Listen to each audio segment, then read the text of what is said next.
Nobody was supposed to see what happened that night. The charity auction had been flawless up until the moment everything collapsed.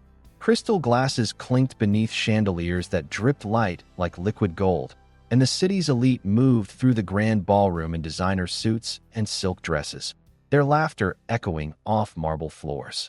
Rebecca Morgan had orchestrated every detail herself, from the seating arrangements to the timing of each speech, because tonight wasn't just another fundraiser. It was the night her company would announce a $12 million partnership expansion that would triple their reach across the country. At exactly 9:37, her phone vibrated with a message that made her blood run cold.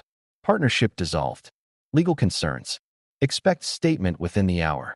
She stood frozen by the floor-to-ceiling windows overlooking the city, her reflection staring back at her with hollow eyes while behind her, champagne continued to flow, and people continued to pretend they didn't notice the whispers starting to spread through the crowd like wildfire.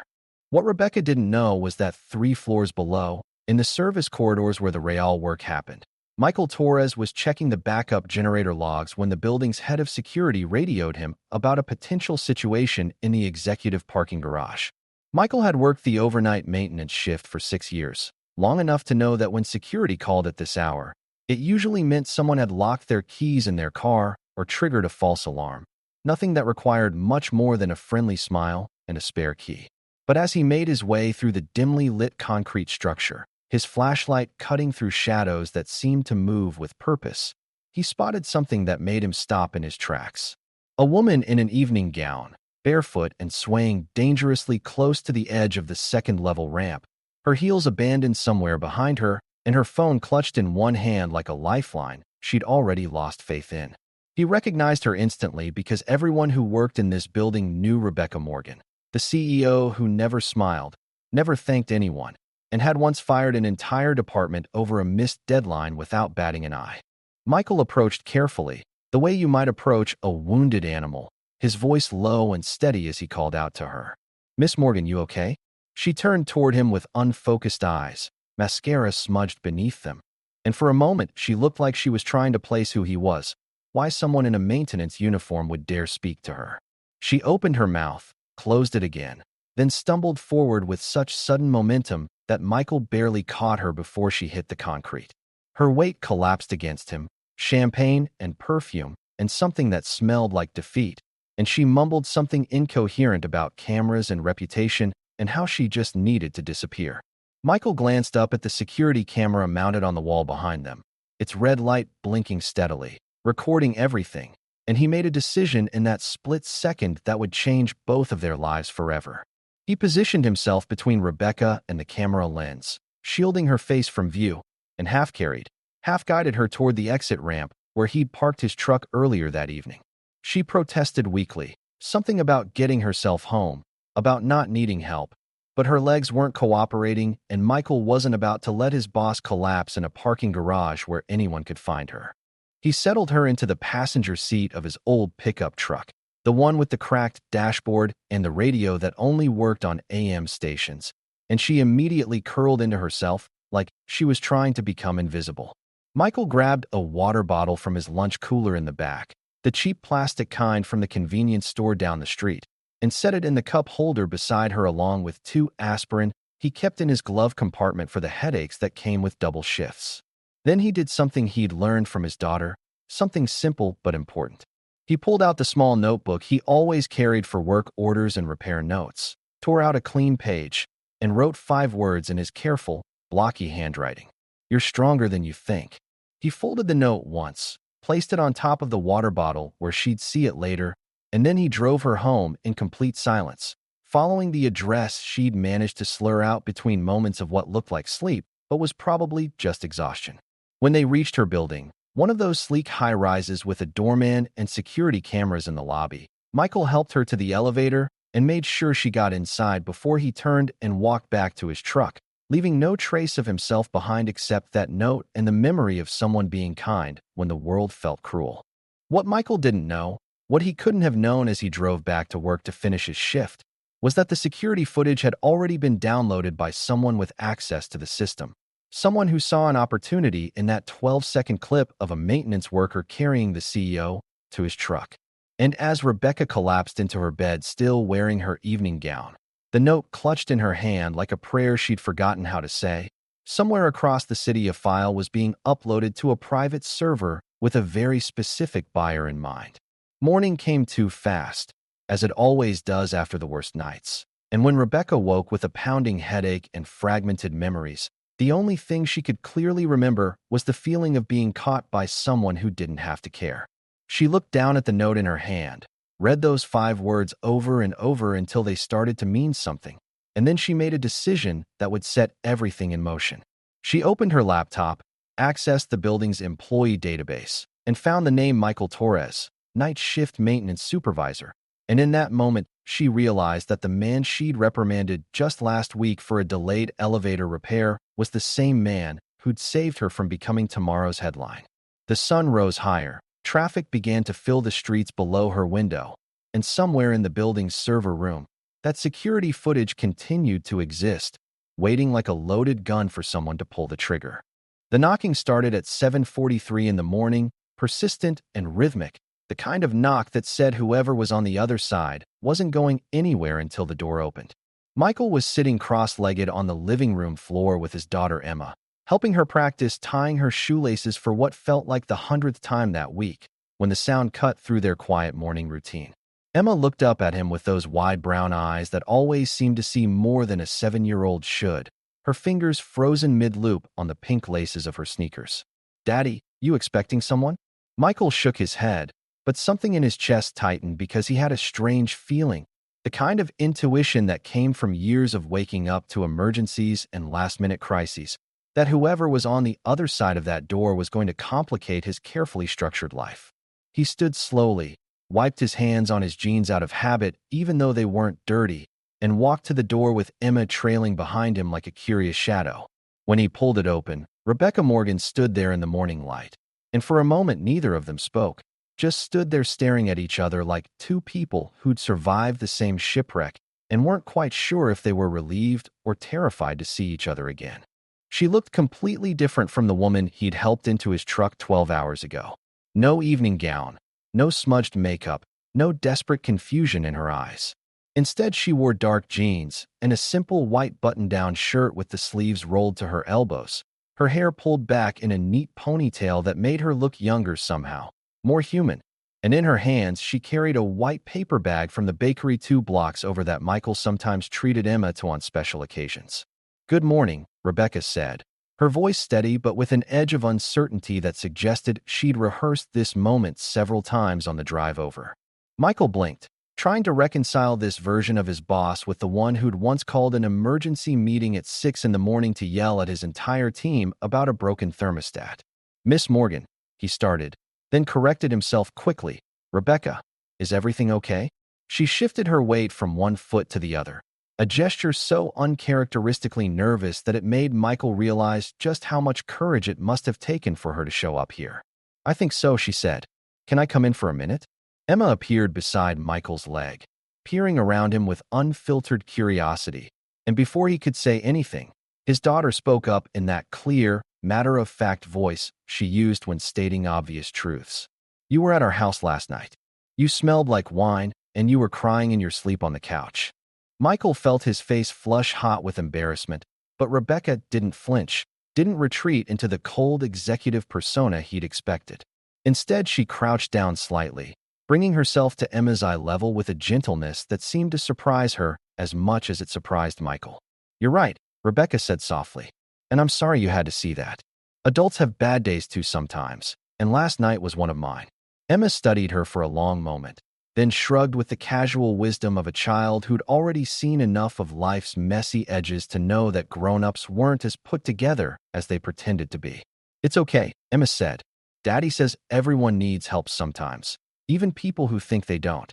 They moved inside, settling onto the worn couch that Michael had bought secondhand when Emma was still a baby. The cushions permanently dented from years of use, and movie nights and bedtime stories read in the glow of the television. Rebecca placed the bakery bag on the coffee table between them, and Michael noticed her hands were shaking slightly as she folded them in her lap, a detail that made him realize this visit cost her something, some piece of pride or control she wasn't used to surrendering. The apartment was small but clean, the kind of space that spoke of a single parent doing their best with limited resources, toys organized in plastic bins against one wall, Emma's artwork taped to the refrigerator in the kitchen, a guitar leaning against the windowsill that Michael had been teaching himself to play during Emma's afternoon naps. I remember pieces of last night, Rebecca began, her voice quiet enough that Emma, now coloring at the kitchen table with headphones on listening to her favorite audiobook, wouldn't overhear.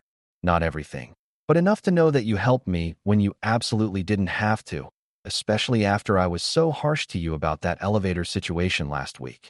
Michael sat back, his hands resting on his knees, and for a moment he considered deflecting, making some joke about it being no big deal. But something in Rebecca's expression told him she needed the truth, needed someone to be real with her in a way that probably didn't happen often in her world of board meetings and corporate strategy. I wasn't trying to be a hero, Michael said. I just saw someone who needed help, and I had the ability to help, so I did. That's it. There wasn't any grand plan or expectation of reward. Rebecca's eyes glistened slightly, though she blinked fast to clear whatever emotion was trying to surface. That note you left, she said, pulling it from her pocket where she'd apparently been carrying it like a talisman. You're stronger than you think. Do you have any idea how long it's been since anyone said anything like that to me? Years, maybe. Everyone in my life either wants something from me or is afraid of me. And I realized last night that I've built this entire existence where nobody actually sees me. They just see the position, the power, the potential liability. Michael understood that feeling more than she probably realized, because in his world people didn't see him either. They saw the uniform, the guy who fixed things when they broke, who appeared when summoned and disappeared when the work was done. But instead of saying all that, he just nodded and let the silence stretch between them, comfortable and honest. Emma's soft humming drifted from the kitchen, some melody from one of her audiobooks, and Rebecca's attention shifted toward the sound. My daughter Sarah, Rebecca said slowly, carefully, like she was testing the weight of sharing something personal. She's on the spectrum too. High functioning, they call it, though I hate that term because it makes it sound like there's a scale of worth tied to neurological differences. Mornings are hard for her, really hard, and I've tried everything the therapist suggested, visual schedules and sensory tools and weighted blankets, but nothing seems to work consistently. Michael leaned forward slightly, his expression thoughtful. Emma likes music, he said. Predictable patterns, steady rhythm, something she can count on when the world feels too random. I started playing guitar for her in the mornings, just simple chord progressions, and it helps ground her before school. Rebecca looked at him with an intensity that made Michael suddenly self-conscious, like she was seeing past his uniform and his modest apartment and his secondhand furniture to something essential underneath. Would you, she paused, choosing her words carefully, would you be willing to show me some of those techniques? Just the music part, nothing that would cross any professional boundaries. I know we have to be careful about that. Michael felt something shift in the air between them, some invisible line being drawn that said they were both acknowledging the complexity of this situation, the power dynamics, the potential for misunderstanding, but choosing to trust each other anyway. Only through you, Michael said. I don't do anything directly with Sarah. That's important. Boundaries matter, especially given our working relationship. Rebecca looked relieved, like she'd been bracing for him to say no or to make demands or to use this vulnerability against her somehow. Thank you, she whispered. Before she left, Emma walked over and pressed something into Rebecca's hand, a sticker shaped like a butterfly with glittery purple wings, the kind kids collected and traded like currency. For when you feel scared again, Emma said simply. Rebecca stared at the sticker like it was made of glass, her throat working as she swallowed hard against emotion. Thank you, Emma, she managed, then looked at Michael one more time before stepping out into the morning sunshine. As she walked to her car, Michael watched from the doorway, and he noticed the way she paused before getting in, the way she pressed that butterfly sticker against her palm like it was an anchor keeping her tethered to something real. He didn't know it yet, but somewhere across the city, in a cluttered home office lit by the blue glow of multiple computer screens, someone was preparing to sell that security footage to the highest bidder, and the quiet kindness that had passed between them in a parking garage was about to become a weapon wielded by people who understood the price of scandal but not the value of grace. The storm was coming, building pressure in places neither Michael nor Rebecca could see, and when it finally broke, It would test every assumption they had about loyalty, power, and what it really meant to do the right thing when the whole world was watching. The text message arrived on a Tuesday afternoon while Michael was replacing a faulty circuit breaker in the basement mechanical room, his hands covered in dust and his shirt sticking to his back from the humid air that always seemed to linger in the building's underground levels. The message was short, almost cryptic in its simplicity. Coffee downstairs in 10 minutes. No agenda, just talk. It was signed with a single letter, R, and Michael stared at his phone screen for a long moment, trying to decide if this was a good idea or a disaster waiting to unfold. He'd spent the last week deliberately avoiding any unnecessary contact with Rebecca, taking different elevator banks, timing his breaks to avoid the executive floors, because he understood how quickly kindness could be misinterpreted in a workplace where power dynamics created invisible tripwires everywhere you stepped. But something in the brevity of that message, the vulnerability implied in asking rather than commanding, made him wash his hands in the utility sink, change into a clean shirt he kept in his locker, and take the stairs up to the main lobby, where the small cafe tucked into the corner served overpriced coffee to employees who needed a break from fluorescent lighting and recycled air.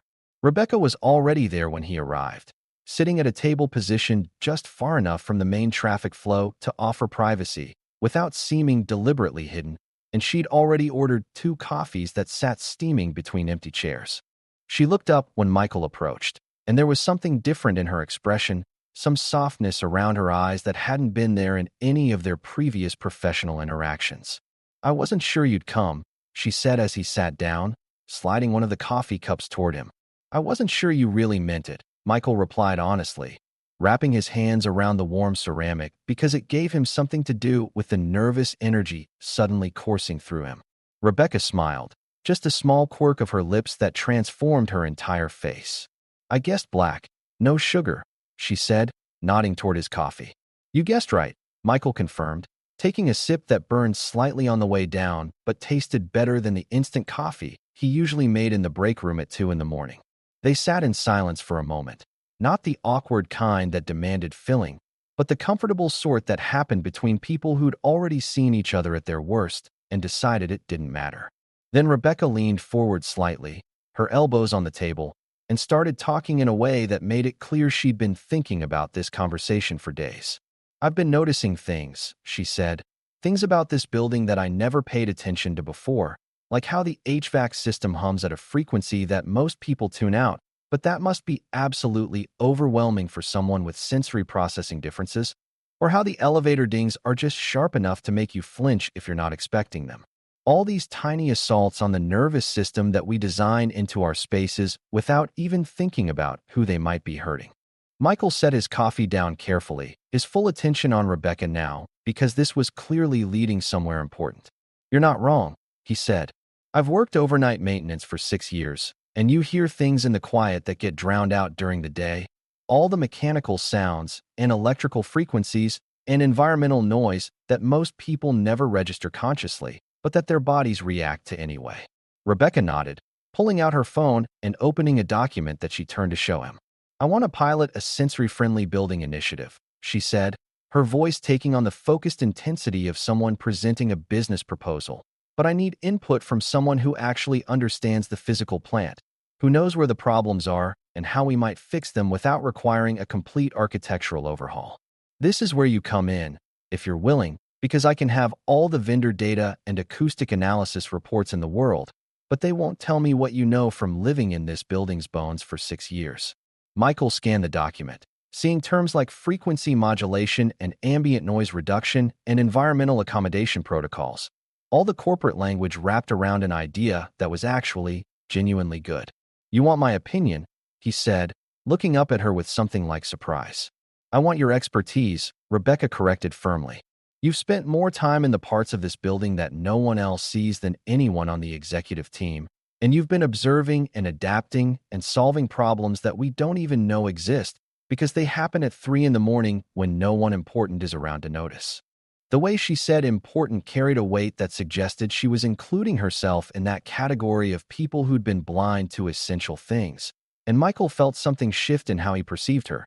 This woman who could have stayed in her tower office and pretended that night in the parking garage never happened, but instead was sitting in a lobby cafe, asking a maintenance worker to help redesign her company's physical environment. I have ideas, Michael said slowly. Most of them start with better preventive maintenance, scheduling, and sensor recalibration, maybe some acoustic dampening panels in the high-traffic areas, definitely replacing the elevator notification system with something less jarring. Good, Rebecca said, and there was relief in her voice like she'd been worried he might refuse. Put it all in an email and send it directly to me, bypass the normal reporting chain. Michael hesitated, his coffee cup halfway to his mouth. That could raise flags with HR, he said. People might think there's something inappropriate happening here, some kind of favoritism or special treatment. I know, Rebecca said, meeting his eyes directly. Which is why I've already asked HR to recuse me from any decisions regarding your employment status or performance reviews. I flagged it yesterday with our HR business partner, and she's setting up alternative oversight to make sure everything stays above board, because the last thing I want is for you to face any negative consequences for helping me when I needed it most. Michael felt a tension he hadn't realized he was carrying release from his shoulders, because that had been his biggest fear, that his moment of kindness would somehow become a liability, that office politics and perception management would turn a simple act of human decency into a scandal that could cost him his job. They talked for another 20 minutes, the conversation drifting from building acoustics to their daughters, how Sarah had started humming softly when she got anxious, and how Emma found comfort in shadow puppets on the wall before bed. All these small, intimate details of parenting children who experienced the world differently, who needed patience and creativity and unconditional love in quantities that sometimes felt impossible to sustain. Rebecca pulled out a napkin and started jotting down notes, not in a clinical way, but like someone genuinely trying to learn, to understand, to become better at something that mattered more than quarterly earnings or market share. When they finally stood to leave, returning to their separate worlds within the same building, Michael felt like something had fundamentally changed, not in any dramatic way, but in the quiet recognition that sometimes the most powerful thing two people can do is simply see each other clearly and choose to trust what they see. What neither of them knew, what couldn't have known as they walked away from that cafe table, was that 3 floors above them in the security office, a junior analyst named Kevin Shun had just received an encrypted message offering him $20,000 for exclusive access to any footage involving Rebecca Morgan from the night of the charity auction, and Kevin, who had student loans and a sick mother and a conscience that had been slowly eroding under the weight of financial pressure, was staring at his computer screen trying to decide if he was the kind of person who could live with what he was about to do. Rebecca read Maya's message twice, her heart pounding so hard she could feel it in her throat. We've traced the leak to our own security system, Maya had written. Initial investigation suggests internal access was compromised, possibly by an employee with legitimate credentials who either copied the file deliberately or whose account was hacked. We're conducting a full forensic audit, but in the meantime, you need to prepare for this to go public. HR is flagging potential conflict of interest issues, and the board will want answers before the media starts asking questions we can't control. Rebecca's hands moved to her keyboard, typing out a response that she deleted 3 times before finally settling on something that felt true. I won't let an act of kindness be weaponized against someone who is just trying to help. Schedule an emergency meeting, full leadership team, tomorrow morning at 8.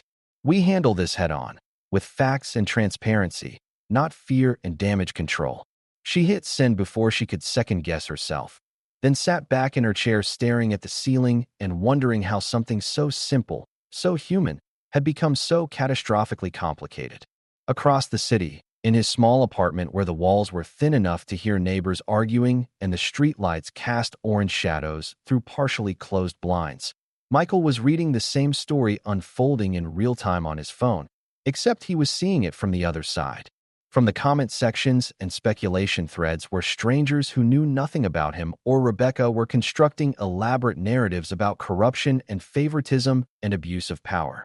Someone had identified him, his name floating through the digital ether attached to words like janitor and inappropriate and suspicious, and with each refresh of his screen the story grew more distorted, more vicious, until the simple act of helping someone home safely had been transformed into something predatory and calculated. Emma was asleep in her room, her nightlight projecting stars across the ceiling in patterns she'd memorized and found comfort in, completely unaware that her father's life was being dissected by thousands of people who would never know the truth and wouldn't care if they did. Michael's phone buzzed with a text from Rebecca, just 3 words that somehow carried the weight of everything she couldn't say in a message that might be screenshot and shared. "I'm so sorry." He typed back quickly, his thumbs moving with a certainty he didn't quite feel. "Not your fault. We'll figure it out." But even as he sent the message, he knew that figuring it out might not be enough, because the internet had already decided who they were and what they'd done, and reality rarely stood a chance against a story people wanted to believe. The emergency meeting started exactly at 8 o'clock the next morning in the executive conference room that smelled like expensive coffee and barely contained panic, with Rebecca sitting at the head of the table flanked by Maya, the HR director named James Rodriguez, and the chief financial officer Patricia Chun, who'd made her disapproval of this entire situation abundantly clear through the rigid set of her shoulders and the way she refused to make eye contact with Rebecca. The video played on the large screen at the front of the room, 12 seconds that felt like an eternity, and when it ended, Rebecca was the first to speak, her voice steady despite the chaos churning in her gut. "Here's what actually happened," she said, laying out the timeline with precision. The failed partnership, the champagne she shouldn't have drunk on an empty stomach, the parking garage where she'd been dangerously close to doing something stupid, and Michael Torres, who'd helped her without hesitation, without expectation, without anything but basic human decency guiding his actions. She talked about the water bottle and the aspirin and the note that had reminded her what leadership was supposed to look like. And when she finished, the room sat in heavy silence until Patricia cleared her throat and said what everyone was thinking. "That's a beautiful story, Rebecca, but the optics are terrible. You're the CEO, and he's a subordinate employee, and whether anything inappropriate happened or not, this looks bad. And bad optics in our industry can tank stock prices and trigger investigations and destroy careers." James from HR leaned forward, his expression genuinely conflicted because he'd always prided himself on doing things by the book, but the book didn't have a chapter on how to handle genuine kindness being mistaken for corruption. "We have to consider the possibility of suspending Michael pending a full investigation," he said quietly. "Not because I think he did anything wrong, but because it protects both him and the company from further speculation while we sort out the facts." Rebecca felt something cold and sharp settle in her chest, because she'd known this was coming, but hearing it said aloud made it real in a way that terrified her. "If we suspend him," she said, her voice dropping to something dangerously quiet, "we're telling every employee in this building that doing the right thing will get you punished if it makes management uncomfortable. We're saying that kindness is only acceptable when it's convenient and photographed and approved by PR, and I refuse to lead a company that operates on that principle." Maya intervened carefully, always the diplomat, her words chosen with surgical precision.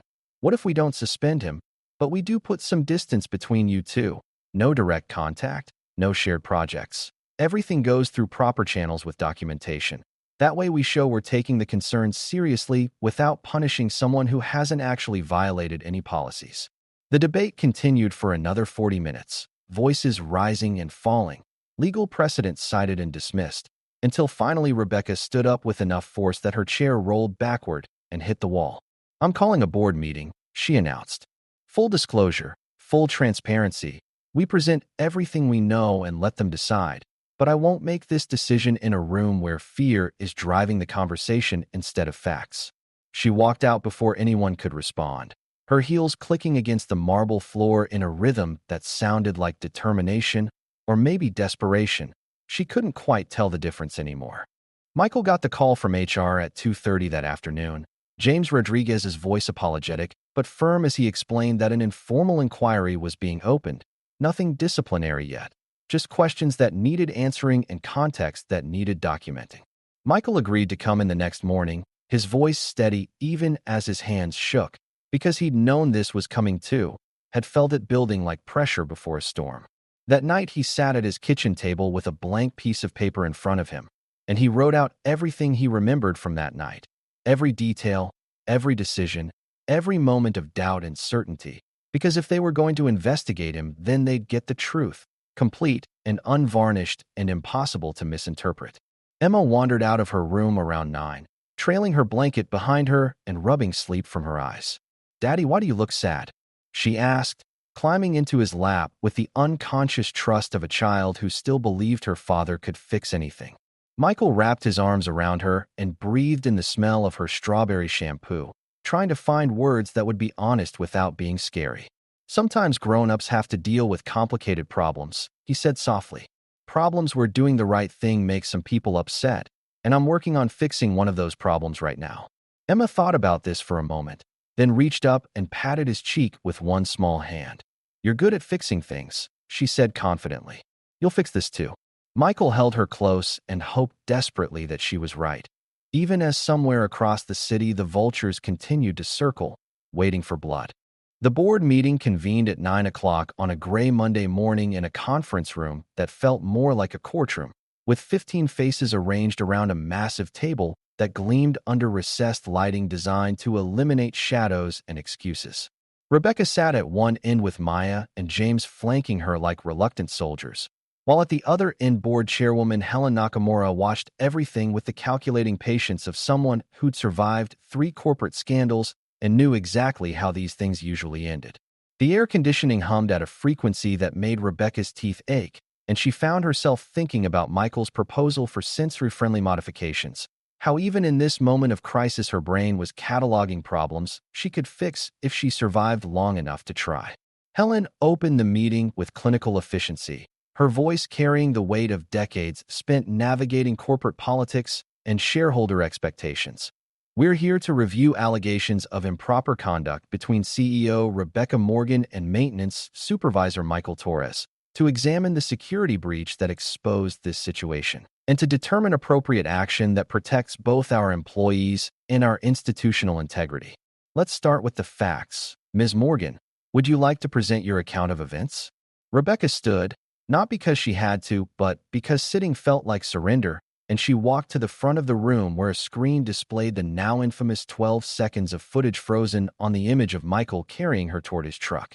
She told them everything, speaking with a clarity born from having rehearsed this moment 100 times in her mind, about the collapsed partnership and the champagne that had seemed like the only reasonable response to public humiliation, about finding herself in that parking garage with her thoughts spiraling toward darkness and her judgment compromised by alcohol and despair. She described Michael's approach, careful and respectful, how he'd positioned himself to protect her privacy, how he'd asked for nothing and expected nothing, and simply did what needed to be done because it was the right thing to do. "When I woke up the next morning," Rebecca said, her voice cracking slightly on the edges, "the only thing I had was a water bottle, 2 aspirin, and a note that reminded me I was stronger than I thought. And that note, that simple gesture of kindness from someone I'd treated poorly just hours before, that's what made me realize how far I'd drifted from the kind of leader I wanted to be."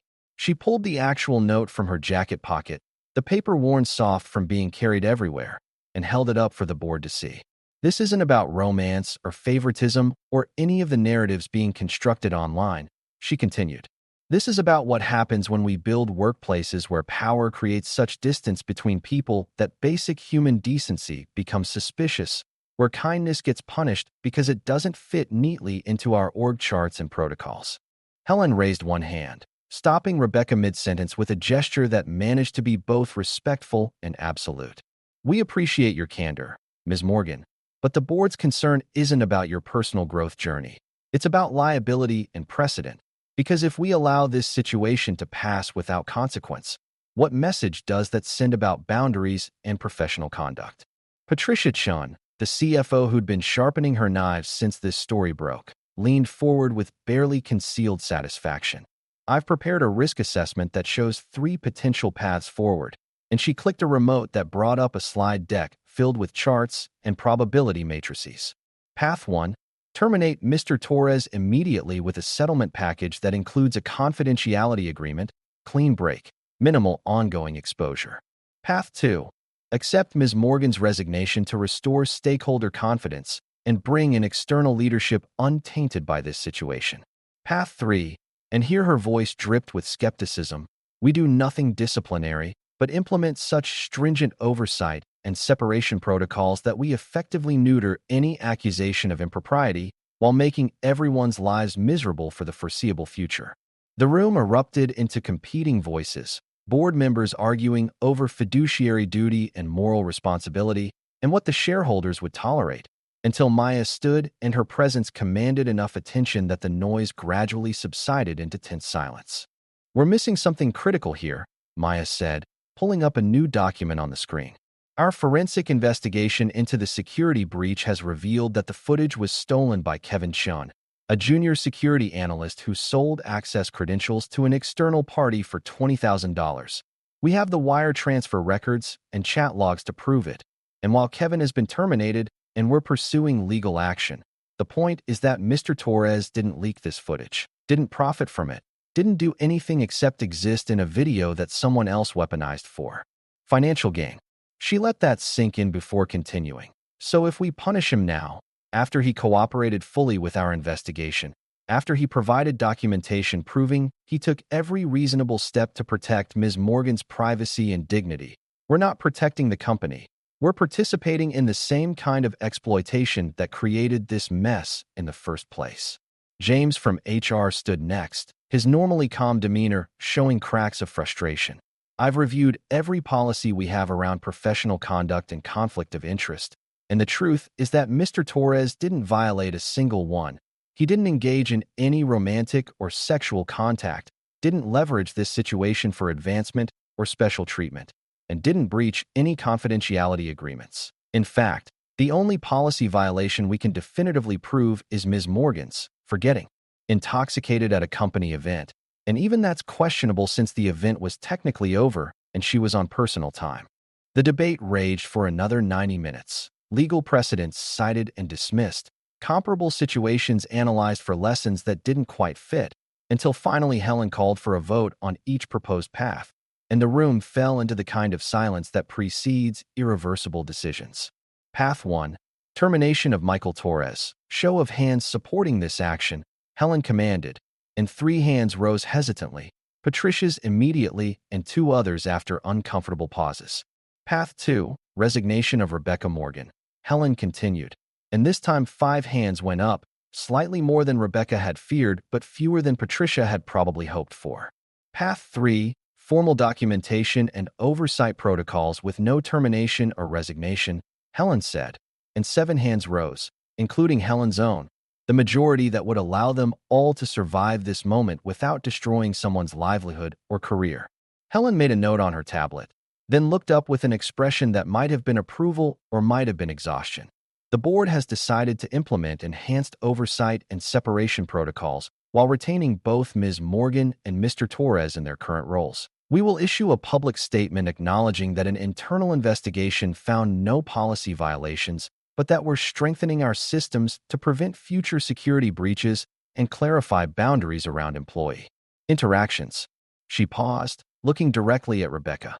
"You get to keep your job, Ms. Morgan, but understand that we're watching, and if there's any hint of impropriety or favoritism moving forward, this decision will be revisited without the same charitable interpretation." Rebecca nodded, not trusting herself to speak, and as the board members filed out in clusters of murmured conversation, Maya touched her arm gently and whispered, "You did good.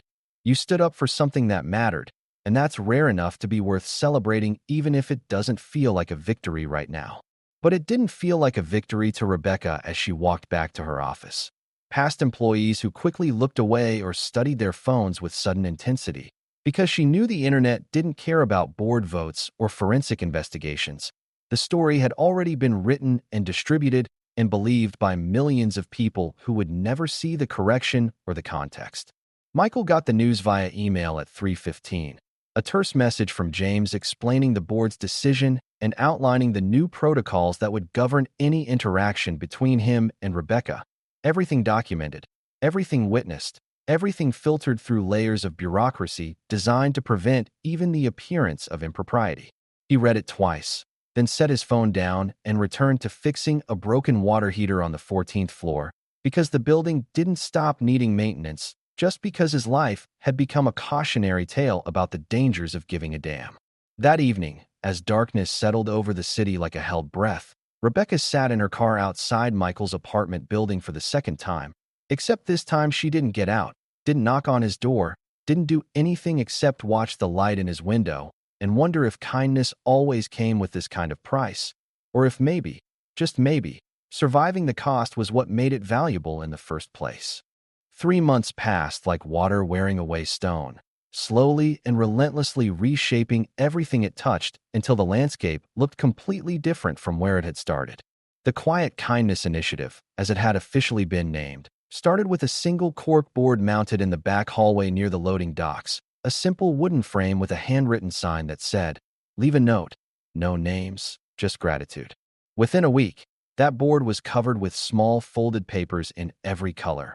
Messages thanking the security guard who'd waited with someone until their ride arrived, the cafeteria worker who remembered dietary restrictions without being asked, the IT person who'd stayed late to recover files from a crashed computer. All these invisible acts of consideration that happened in the margins of the workday, where nobody important usually paid attention. By the end of the first month, 3 more boards had appeared throughout the building, and by the end of the second month, employees were leaving origami cranes and small drawings alongside their notes, turning gratitude into something beautiful and collective that transformed the sterile corporate environment into something that felt almost human. Rebecca walked past these boards every day, reading the notes with an attention that bordered on reverence, and she never added her own message, never claimed credit for starting this, because the whole point was that kindness didn't need an audience or attribution. It just needed permission to exist without being commodified or weaponized. Michael continued working his overnight shifts, fixing broken things in the dark hours when the building belonged to people like him, the ones who kept everything running while everyone else slept or lived their important lives elsewhere. He'd followed the new protocols exactly, documenting every interaction with Rebecca through official channels, never speaking to her directly, maintaining the kind of professional distance that felt like punishment even though he understood why it was necessary. But something had shifted in how other employees treated him, not the executives or managers who still saw him as a liability to be managed, but the other maintenance workers and security guards and administrative assistants who'd read his statement from the investigation and decided he was someone worth protecting. They started leaving him coffee in the break room, still warm in a thermos with a note that said thanks for showing us what integrity looks like, and they'd volunteer to cover his shifts when Emma had a doctor's appointment. Small gestures that reminded him he wasn't as alone as the silent treatment from corporate leadership had made him feel. One Tuesday evening, as Michael was doing his rounds on the executive floor long after everyone had gone home, he found a sealed envelope taped to the door of the maintenance closet with his name written in Rebecca's distinctive handwriting, and inside was a single sheet of paper with a message that made his throat tight. "I can't say this officially, but thank you for not letting them make you disappear. And thank you for reminding me that some things are worth fighting for even when the fight seems impossible." Rebecca had been keeping her own kind of distance, throwing herself into work with the intensity of someone trying to prove she deserved the second chance the board had reluctantly given her. But every night when she got home and Sarah asked about her day, Rebecca found herself talking about the Quiet Kindness boards instead of quarterly earnings, about the way people were starting to see each other differently when given permission to acknowledge goodness without cynicism. Sarah had started using music the way Michael had suggested, humming softly when the world felt too loud, and Rebecca had learned to recognize the different melodies as emotional indicators. This tune meant anxiety, that one meant contentment, and slowly they'd built a language between them that didn't require words or explanations, just attention and patience, and the willingness to listen to what wasn't being said out loud. One evening, Rebecca made a decision that terrified her more than any board meeting or public statement ever had. She texted Michael a simple question. Would it be okay if Sarah and Emma had a play date sometime, supervised by other parents, completely separate from us, just 2 kids who might benefit from knowing someone else who sees the world the way they do? She stared at her phone for 20 minutes before his response came through. "Emma would love that. Let's set it up through the school counselors so everything stays appropriate and documented. You're a good mom for thinking of this." The playdate happened on a Saturday afternoon at a public park with teachers and counselors present, and Rebecca watched from a careful distance as Sarah and Emma discovered they both loved collecting interesting rocks and making up stories about where the rocks had come from. elaborate tales about dragons and underwater kingdoms and brave adventurers who never quite fit in with everyone else. The girls played for 2 hours, their laughter carrying across the playground like music, and when it was time to leave, Sarah hugged Emma with an intensity that made Rebecca's chest ache, because her daughter had never been comfortable with physical touch from anyone outside their immediate family. But somehow Emma had become safe, become trusted, become a friend in a world where Sarah had so few connections that felt genuine. Michael had stayed on the opposite side of the park, sitting on a bench with his guitar because Emma had asked him to bring it. And he played quiet melodies that drifted through the afternoon air like a soundtrack to childhood.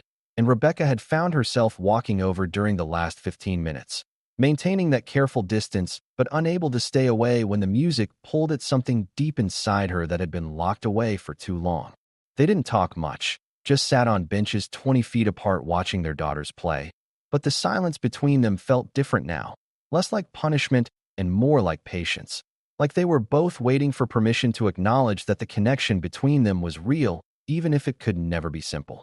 The anonymous blog post appeared on a Monday morning, published by an investigative journalist who'd spent 3 months tracking down the real story behind the viral video, interviewing employees who'd spoken on condition of anonymity, reviewing court documents from Kevin Chin's prosecution, piecing together a narrative that was complicated and messy and ultimately far more interesting than the scandal everyone had assumed. The headline read, "When Kindness Becomes Controversial, a case study in corporate America's broken moral compass." And the article laid out everything: the failed partnership that had driven Rebecca to desperation, Michael's history of quietly protecting coworkers who made mistakes, the security breach that had weaponized a moment of decency, the board meeting where principles had narrowly defeated pragmatism, and most importantly, the quiet kindness initiative that had emerged from the wreckage, like something green growing through cracked concrete. The article went viral in a different way than the original video had, shared not by people looking for entertainment or outrage, but by readers who recognized something true in the story, something that reflected their own exhaustion with a world that seemed designed to punish vulnerability and reward cruelty. Within 48 hours, companies across the country were reaching out to Rebecca asking about the Quiet Kindness program, wanting to implement their own versions, and suddenly she was being invited to speak at leadership conferences not as a cautionary tale, but as someone who'd survived cancel culture by refusing to compromise her values even when it would have been easier to sacrifice someone else. Michael received a different kind of attention. Union representatives reached out asking him to speak about workers' rights and dignity. Advocacy groups invited him to share his perspective on class dynamics in corporate environments. But he declined almost everything because he'd never wanted to be a symbol or a spokesman. He just wanted to fix things and go home to his daughter and play guitar in the quiet hours before dawn. But he did agree to one interview, a podcast focused on single parents navigating impossible systems. And when they asked him what he'd learned from everything that had happened, he said, "I learned that doing the right thing doesn't guarantee a good outcome, but not doing the right thing guarantees you become someone you won't recognize in the mirror. And I'd rather face consequences with my integrity intact than avoid consequences by abandoning the person I'm trying to raise my daughter to believe in." The recording got shared millions of times, and suddenly Michael's employee badge photo was appearing in articles about everyday heroism and moral courage, which made him deeply uncomfortable, but which also meant that Emma's teachers started treating him with more respect, recognizing that the tired single dad in work-worn clothes who showed up to parent-teacher conferences was someone worth listening to, someone whose perspective mattered even if he didn't have a corner office or an advanced degree. 6 months after that board meeting, on a spring evening when the city smelled like rain and possibility, Rebecca showed up at Michael's door again. But this time she wasn't carrying bakery bags or apologies. She was just standing there in jeans and a sweater with her hands in her pockets, looking nervous in a way that made her seem younger, more like the person she might have been before she'd learned to armor herself against a world that measured worth in market value and quarterly growth. "Can we talk?" she asked, not about work or protocols or any of the official channels, just as two people who've been orbiting each other for half a year wondering if there's something here worth exploring. Michael looked at her for a long moment, thinking about all the reasons this was complicated, about power dynamics and public perception and the fact that their daughters were becoming friends and mixing up those relationships could hurt more people than just themselves. But he also thought about that note he'd written 6 months ago, about strength and worthiness and how life was too short to let fear make all your decisions. So he stepped back and opened the door wider, letting her in not as his boss or as a symbol of everything wrong with corporate America, but just as Rebecca, someone who'd been seen at her worst and chosen to become better because of it. They sat on his couch, the same one where they'd sat that first morning, and Rebecca pulled out a folded piece of paper from her pocket, smoothing it against her knee before handing it to him. And when Michael unfolded it, he saw his own handwriting from 6 months ago. "You're stronger than you think," and below it, in Rebecca's careful script, "So are you. Thank you for believing that when I couldn't."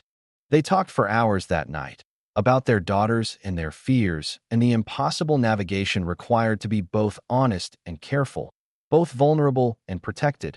And somewhere around midnight, Emma wandered out, rubbing sleep from her eyes, and climbed into Michael's lap, without even acknowledging that someone else was there, just seeking the comfort of her father's presence the way children do when the world feels uncertain. Rebecca watched them with an expression Michael couldn't quite read, something between longing and recognition.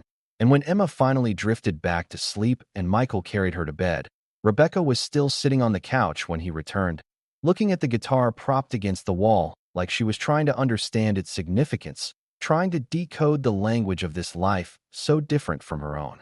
She didn't stay much longer after that, standing to leave with the kind of reluctance that suggested this wasn't an ending but a beginning.